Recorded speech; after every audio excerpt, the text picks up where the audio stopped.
Hey guys, welcome back to my channel. Today I'm going to show you guys everything that we use to study space.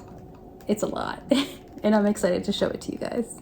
Hi everyone, I hope that your week has been great. Last year we kind of got a late start on our space studies, so then we just carried them on to this year. So I'm going to start off introducing all of the books, and then I'm going to start flipping through them individually so you guys can get an idea of what they look like inside and whether that would be something that interests you, and just get an idea of what we're studying and maybe ideas for your own curriculum or homeschool, or just adding things for fun, you know? All right, let's get started. So one of the core books we've been doing that with is Exploring Creation with Astronomy, Young Explorers series. And this is Apologia, Science. Another one is Space, Discover the Universe. This is another one that we go through quite a lot. And then the third one is The Planets, and this is one of the ones that I was asked about, so I just kind of wanted to go further into that. And then with all the books that I go through, I'm going to try to see if I can find them and link them down below in the description if you guys are interested. I was actually lucky to find all of these at my local library. Sometimes they give away books up front, sometimes they just sell books up front. Rid of the old in with the new, so it benefited us because of where we were. So I ended up scooping those up. One of them is Eclipses, Orion, Astronaut Travels the Moon, Explore Outer Space, Solar and Lunar Eclipses, Explore Outer Space, Supernovas. So these are all like really thin books. You can go through them in a day or in a couple days depending on how old your kids are. Earth, Space, and Beyond. How do scientists explore space? There's that. And then Space Mysteries, Why Isn't Pluto a Planet? Which I think that they said that it was, and they said that it wasn't, and now they're saying that it is, but it's a dwarf planet, and they kind of tried to explain that here and why with the back and forth and trying to figure that out. So I thought that was a good one to have on hand. This is one that we've had for a long time since the kids were really small, and as you can see, it's a little rough looking into space, but it has a lot of like neat little information in here, and they haven't looked through it since they were like toddlers, so I just figured I'd put that in because it's kind of like a fun facts type of book. And then the last book that I have is Astronomy for Every Kid, 101 Easy Experiments That Really Work. So that's what this looks like, and it just says exciting ideas, projects, and activities for school, science fairs, and just for plain fun. I'm starting off with Exploring Creation. So here's the introduction. They talk about notebooking, Latin root words, lesson increments, narration. It says items needed to complete each lesson, so these are for the experiments. And I'll show you this because a lot of times I like the table of contents to kind of see what is even in the book. So lesson 1 is what is astronomy? Lesson 2 is the sun, then Mercury. So why did God create the universe? The calendar, how this all kind of goes back and relates to God, God's signs, the solar system. And then at the end of each lesson, they have an option for like an experiment or something like that, some type of activity you can try to do. Tell you to grab a magnifying glass or refrigerated chocolate bar, and the last thing you need is a nice sunny day. And then it just kind of goes through the instructions and tells you what's happening and why it's happening. Different activities, Venus, lots of pictures, the atmosphere, meteorites. So a lot of suggestions. Project, make ice cream, how did that work, stars and galaxies. The next one is space, and this one is nothing to do with projects, so if you're not a project family you'll probably like this one. And if you're not someone who likes to go through loads and loads of information like the other one, this one might be right for you because you have something like this, space travel, and then you just have a lot of just facts. As you can see, there's the different colors here. Those are just different areas. Exploring space, astronomy, the universe, stars and galaxy, the solar system, constellations. And there's so many facts on each thing. Astronauts, astronaut training, and this is all exploring space. So takeoff, space probes, and all these pages have really cool looking pictures in them. So then this goes into astronomy because it's in green. So the night sky, the brightest stars, most lights in the sky. The night sky is brightened by the moon and twinkling points of lights. The Milky Way, observatories, let's see, Copernicus, Herschel, and then this is the universe, laws of nature. So depending on where you are in here, like light years, there's going to be different kinds of facts and information. Microwave backgrounds. Let's keep going. X-rays, gravity, and then if we keep going, stars and galaxies, small stars, star brightness, binary stars. You can actually go on some websites and buy stars and binary stars. I bought a pair of binary stars for my son and my daughter when they were toddlers because I gave them a telescope, and that's something that they look forward to looking in the sky for. There's the solar system, rotation, atmosphere, tides, Mars, Saturn's rings. There's actually a really cool project you can do with that in a different book that I have. Let's see, this is Constellations. That's the end of that. It's Space by Miles Kelly. The next book is called The Planets, and this is A Journey Through the Solar System by Giles Sparrow. Oof, this one's a little bit heavier, and it's quite a big book. This one is really all pictures, picture-based. It does have some information, but it's mostly pictures. So we have that introduction, we have the solar system. So this might be good for smaller children as well, just to kind of get an idea of what things look like. The solar system scales, which is really nice. You can kind of see the differences in size. See the probing sun. And then these are all pictures of the sun, which is kind of cool.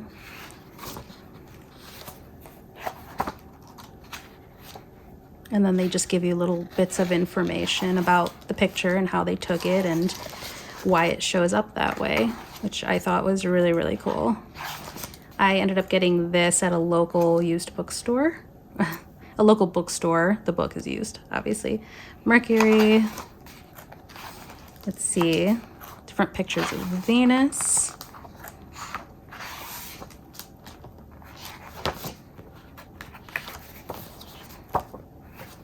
So this is Earth.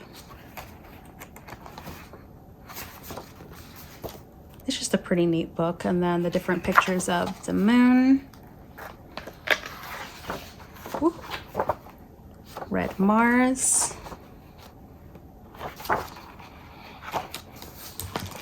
More Mars. This I thought was really, really cool. I liked that picture.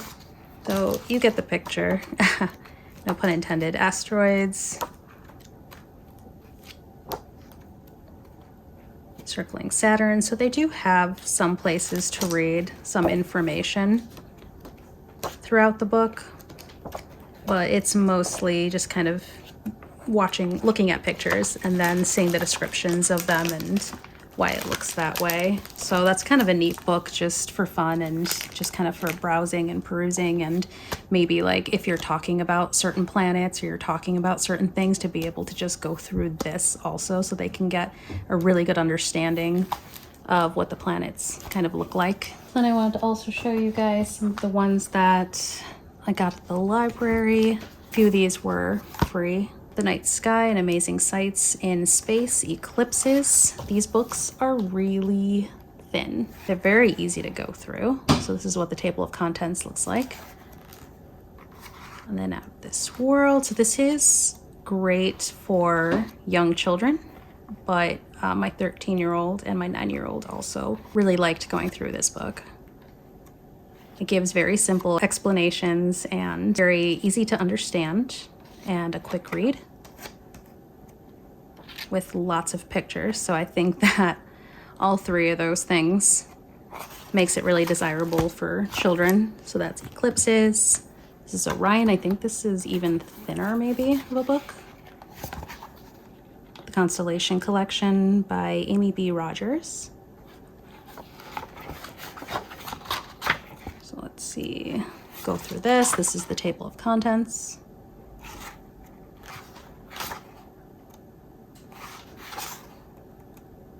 Different cultures, different stories. Orion and Scorpius. It says, where do stars come from? Orion Nebula. Supergiant stars. The brightest star. Watching the winter sky. And that's pretty much it. And then kind of like that it has a little bit of a glossary back here for younger children who might not know some of these words. It's nice that they added that. The why isn't Pluto a planet? I wasn't sure about picking this one up. I didn't know how dated it would be. Let's see, it's by Space Mysteries, Michael Portman. It says 9-1. An ice world.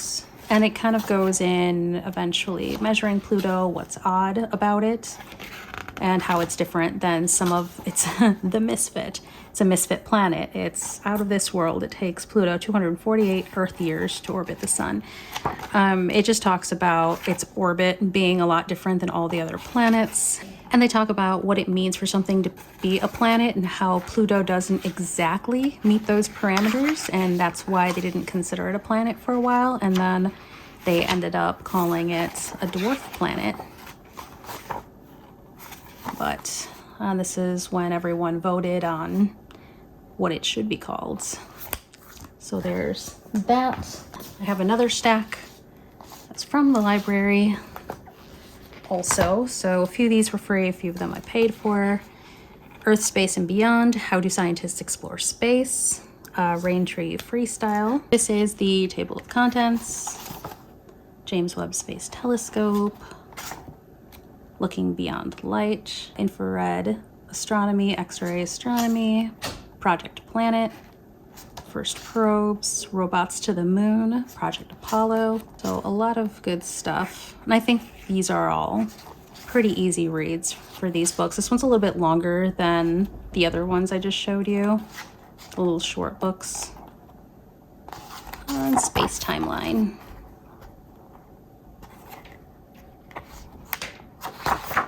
But it's still a pretty easy read.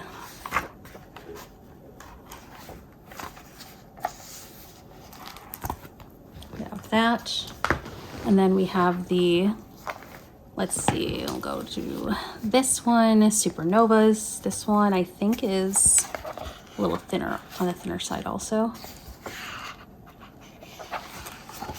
Let's see, actually, Explore Outer Space, Supernovas by Ruth Owen. And this is what the inside looks like for the contents. A Bright Light in the Sky. The Lives of Stars, The Deaths of Stars, Supernova. My kids were really into supernovas for a while, so these were perfect for that. Explaining it and looking it up and just figuring out what these supernovas are and just what they do and where they are and just everything like that. Supernova Stardust, Neutron Stars and Black Holes, the Crab Nebula,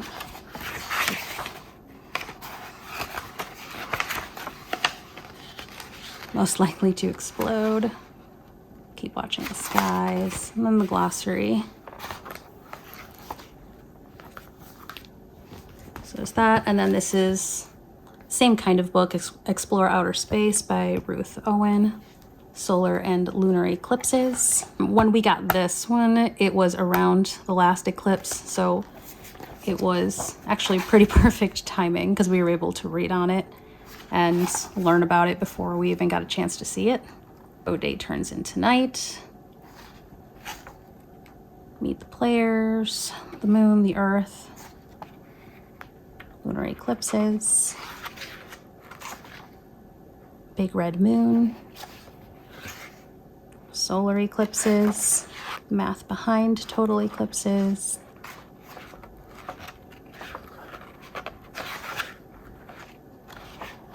and then the last large one, I believe, is this one, which is Astronaut Travel Guides, the Moon, Chris Oxlade.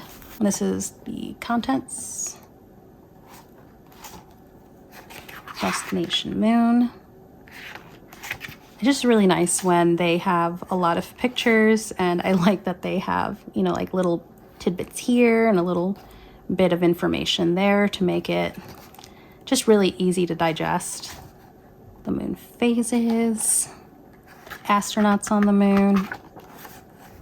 Yeah, I love books that have little bits of facts here and there. The food, explaining what astronaut food is and seeing what it is. You know, they're two completely different things, and it's really hard to imagine sometimes, or it's hard to know what you're looking at if there's no explanation. So I like that they're very easy to read through. Just a map timeline, more facts at the end, and another glossary. I'm going to go through one of the last picture books before I get to the project book. So this is Looking into Space. I don't know if you can still even get this, the Reader's Digest. I'm sure you can on Amazon somewhere. It's a little picture book. It's for younger kids, but it's just an all facts book with drawings. What is space? Blast off, spacewalk, the moon, the sun, the planets.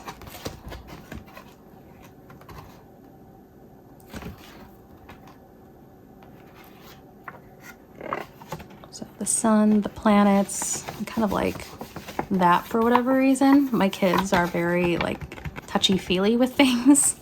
So whenever there's texture in a book, they still really like it even though they're older. Galaxies, the universe, and that's it. It's a very, very short book. So if you have young ones and they like to kind of touch and feel and their attention span is not very long yet, this one is a super easy book to get through. The last book I have to show you guys is Astronomy for Every Kid, 101 Easy Experiments That Really Work by Janice Van Cleves. And some of these are easier than others, but a lot of them are like the materials. You just need 2 thermometers for this one. And then it tells you, like, the purpose is to demonstrate how a planet's surface temperature can vary. And then it's telling you you'd put 1 thermometer out into the grass and then 1 under a shaded tree. And you just kind of see how the temperatures vary in that. So it gives you the results and why. And some of them are just that easy, and some of them require a little bit more. The see-through one, the purpose is to determine how Saturn can be seen through its rings. So we need a ruler, white poster board, black pen, scissors, straight pin, glue, pencil. And then this is essentially what you do. You make these little strips, and then you do this with the pen, and then in the middle, I think that you put the pin through the pencil, and then you spin it really fast so that it looks like invisible rings going through. So that's something that would be really fun, but really simple to do. I like that they're very, very simple. You don't need a lot of things for these kinds of experiments. And a lot of times kids have fun with the most simple kind of experiments because they're fun. And it tells you the result, and then it tells you why. So you're not left trying to figure out how to explain it to kids. It tells you right here. They can read it. You can read it to them. So it's nice that you don't have to go through Pinterest and try to pin everything and then try to figure everything out. It tells you the purpose. It tells you the materials. It tells you the procedure and like how to do it. And then it tells you why. You're not left with very much to do, is what I'm trying to say. The more simple ones can be good for very small children, and then you can go to a little bit more complicated ones for some of the older children. And they have everything in between. So that's what I like about this one.